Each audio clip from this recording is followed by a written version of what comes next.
Alhamdulillahi Rabbil Alamin, wassalatu wassalamu ala Rasulillah wa ala alihi wa ashabihi ajma'in wa ma ba'd. Assalamualaikum warahmatullahi wabarakatuh. Mga minamahal na kapatid sa pananampalatayang Islam, ang paksa po natin ay may kinalaman pa rin sa tinatawag na paksang tinatalakay natin na ang mga dakilang katangian ni Prophet Muhammad sallallahu alaihi wasallam.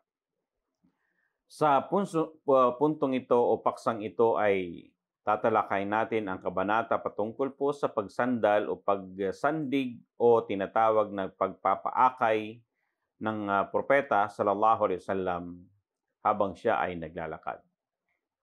Ayon kay Anas bin Malik radhiyallahu ta'ala anhu, inulat niya na minsan ay lumabas si Prophet Muhammad sallallahu alaihi wasallam na nakita ng mga sahaba na lumabas siya sa kanyang bahay patungo sa masjid habang siya ay akay-akay ni Usama bin Zaid.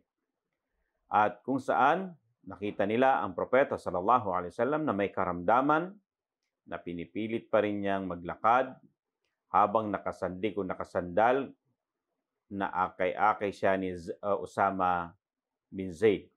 Okay? At dito sa hadith na ito ay makikita na kahit may karamdaman si Prophet Muhammad sallallahu alaihi wasallam ay gusto pa rin niyang makapiling ang mga sahaba sa ritual ng sala.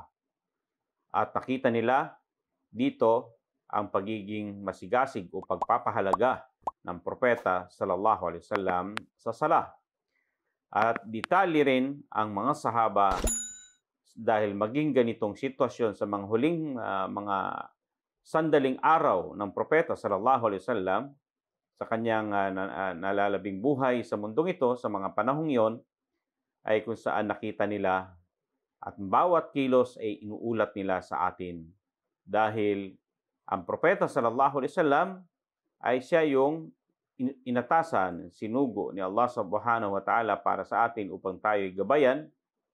Kaya naman ang mga aral at mga gawain, pamamaraan ng propeta sallallahu alaihi wasallam ay inulat sa atin ng mga sahaba. At dito'y kapupulutan ng aral na napakarami. Unang-una, ganito po nagpapahalaga ang propeta sallallahu alaihi wasallam sa sala. At ganito rin niya po minamahal ang mga sahaba na makasama niya sa tinatawag na ritual ng sala upang siya ay mag-lead ng prayer muli sa kanila. Kahit siya may karamdaman, at ang puntong ito, siya ay kung saan akay-akay ni Usama bin Zaid, okay? O kaya naman ay kung saan ang pagkasabi nila ay sumandal siya kay Usama bin Zaid habang siya ay naglalakad. Kinakaya pa rin ni Prophet Muhammad sallallahu alaihi wasallam sa abot kahit sa kabila ng kanyang karamdaman sa mga panahong iyon. Naway mayroon tayong natutunan hanggang sa muli. Wa akhiru da'wana alhamdulillahi rabbil alamin. Wassalamu alaikum warahmatullahi wabarakatuh.